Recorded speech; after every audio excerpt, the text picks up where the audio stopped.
This is the multiple regression video on visualization. The place to start the visualization process is with scatter plots. Plots of the outcomes versus each of the predictors, and also among pairs of predictors.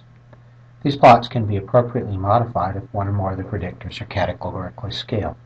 For example, if one variable is categorical and the other continuous, then the analog of the scatter plot becomes the box plot.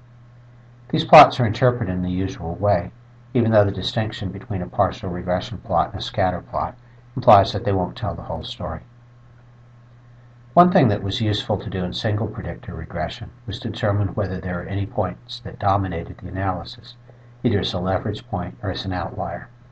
One way that we could tell that a data point was highly influential was to drop it and see if anything in the model was much changed. For example, if the data set contained a single extreme outlier, then dropping that patient would change the regression coefficients and markedly increase the R-squared.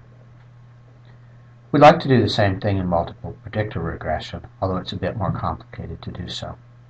The simplest thing to do to identify outliers is to calculate something called a studentized residual. In the absence of outliers, these should approximately have a mean of 0 and a standard deviation of 1. What you're looking for is patients for whom the studentized residual is large in absolute value, greater than 3, for example. The idea of leverage also extends to multi-predictor models.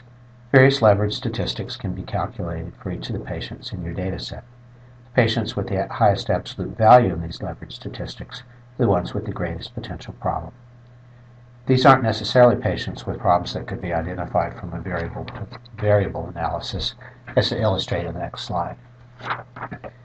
There, systolic blood pressure and diastolic are two of the predictors. The data point in question isn't unusual when systolic and diastolic pressures are considered in isolation, only when they're considered in combination.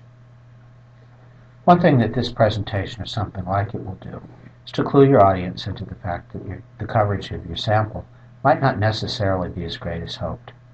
For example, in the previous slide, the sample contained a few people with low systolic and low diastolic pressures, people with moderate systolic and moderate diastolic pressures, and a number of people with high systolic and diastolic pressures, but almost no one with high systolic pressure and low diastolic pressure.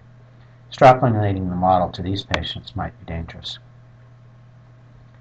The discussion today is directed towards identifying which patients are more influential than the rest.